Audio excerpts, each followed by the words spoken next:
So we got Juneteenth coming up, everybody, and we want everybody to enjoy the holiday. Be vigilant, and please don't let nobody take the joy away from Juneteenth. It's gonna be some protest, which is great. Protesting, I'm all for protesting. Riots, I am not. Be vigilant.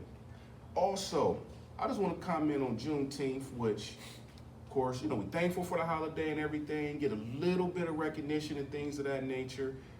But do Juneteenth holiday, do it really benefit black people? I mean, do blacks own majority of the manufacturing company that's going to be making all this Juneteenth merchandise? Do blacks own the largest grocery stores where we're going to be going to go buy those watermelons and chicken and ribs and soda, right? We don't own the soda companies as far as on the main level. We don't own no grocery stores as far as on the national level. So it's a holiday for Juneteenth, holiday for black people, but still the major conglomerate whites are going to benefit. And that's where I got a problem with. Yeah, I just look at it like it's recognition, I guess, of the ending of slavery, and that's all. That's all good. I do appreciate that. I do appreciate the fact that it's not just a black holiday anymore, right? It is a national holiday, so I do welcome it in that regard. But you're right, though. We're not going to be directly financially benefited from it. That's for sure. We certainly are still consumers in this society. We're moving towards a producer, more of a producer mentality, I think. But we're still consumers, and as long as we're consumers, that we're still going to be a part of the system, be a smaller part of the system, and that's going to benefit itself. It's not going to directly benefit us. Now, yes, it's cool, Black Americans were freed from slavery at this, on this day. The last slaves were freed, and we celebrate that. And certainly celebrate their sacrifice. But no, I think it's two ways to look at it. Certainly through an economic standpoint, but also through a human recognition standpoint. I think it's important because it is more than just for blacks. It really is an American holiday, and I think that's one thing I would want to reiterate, that black history or American history is black history, and black history is American history. Well, obviously we have history before we got to America, but when we're talking about American history, you're talking about black history. Absolutely. So please, everybody, have fun, be safe during the Juneteenth, and we're gonna come back to that in a little bit later time. We talk about reparations, the argument for or against reparations, the big thing now of course, everybody that owns slaves, everybody's dead and gone. Right. We get that. None of the people here, right, were slave owners. We get that. But just like the Willie Lynch letter, this was a process to set blacks back for years, for hundreds of years in the future. That's what this is about. So for all those that just say, nobody here ever owned slaves. There's, I'm not even gonna say there's no racism in America, because there is racism in America. We all know that. Yes, but this right here, I think that a start of reparations, even for Juneteenth, hey, give us a tax exempt day. Just a start. Just a tax exempt day. Well, you don't want to give us no money, and I'm not big on no handouts, but I will fight for reparations because it has done a lot of harm to black folk.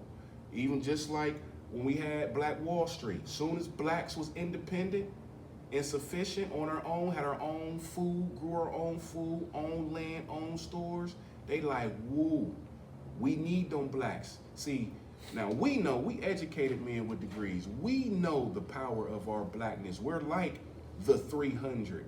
I mean, why did they have us as slaves? Which was wrong and evil, because we was the biggest and the strongest, and we withstood more diseases than anyone else. They tried it with some of the whites and some of the Spaniards, and what happened? They was dying off quick. The blacks was like, ooh, this is a strong specimen, so we're gonna keep them. It's also important as we talking about reparations, that what form of reparation as far as cash, land, how much, and what to do with the money. Another argument, oh, give us a bunch of money and we're gonna go blow it and spend it on white businesses.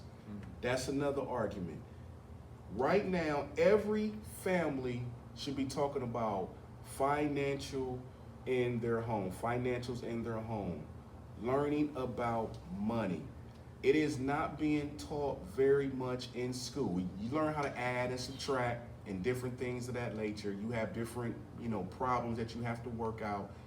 But as far as financial literacy, we need to talk about that right now, because one thing we can't do is we cannot be having this same conversation 20 years from now, because black people, nobody feeling sorry for us, so we can't feel sorry for ourselves. We know better, we're gonna do better, and we gotta make better decisions with our lives and our kids.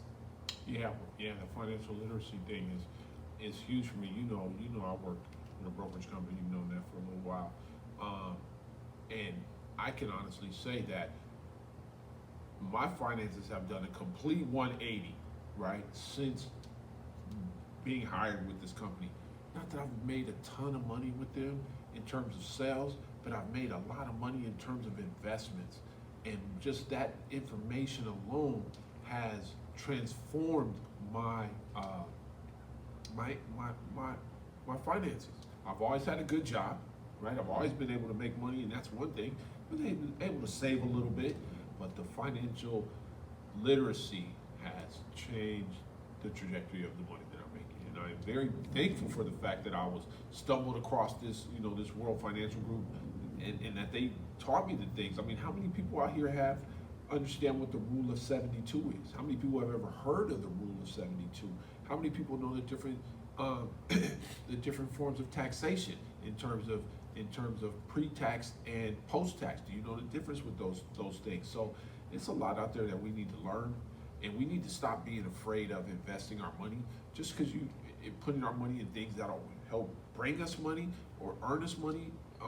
Because we're looking at it like it's another bill. We're not even thinking about it 5, 10, 15 years, 20 years from now. Mm-hmm. Where will that policy be in that time, and how much money, cash, will I have in it at that time? We're just like, man, we're just thinking month to month. We're paycheck to paycheck, and that's the unfortunate part. Absolutely. And I ask everyone, I challenge yourself. Many of you may know this. We have a very broad audience, but for the ones that may not, just Google, go to YouTube.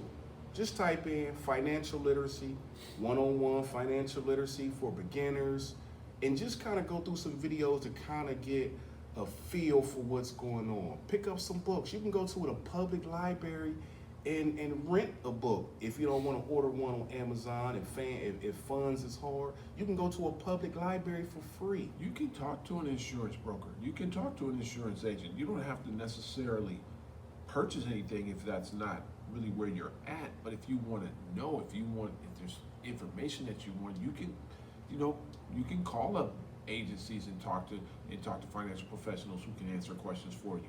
You know what I'm saying? Now, you got to be careful, because a lot of them will want to get paid, and rightfully so. They want to get paid, but there are companies out there and there are individuals out there that will talk to you about little things you need to know about how to, what it means to save money. Are you spending more than you're making? Do you have any kind of discretionary income at the end of the month? Because if you have discretionary income, meaning money that's left over, all of a sudden now you can take a couple $100s and put it into a product that'll help you, accumulate some kind of cash value. So it's things out there that we need to be much more aware of. As a whole, as a group of people, we need to pick up our financial literacy if we really want to talk about moving forward and getting out of this kind of this mode of poverty that we've lived in for so long. And that's what it's about, that mode of poverty. We got to get out of it. And families, all families, we have to do better as a whole. We have to. And that also want to bring in for, it's summer now for a lot of kids around the country, summer break, things of that nature. Some may agree with me on this, some may disagree with me on this. But even though it may be summer break, I know some kids go to summer school. I'm not talking about those. But for the kids that's not in summer school, and I'm going to say kids, school-age kids in K through 12, school-age kids. I'm not talking about adults, not talking about college students. But parents, please, read daily with your kids. Please, 15, 20 minutes.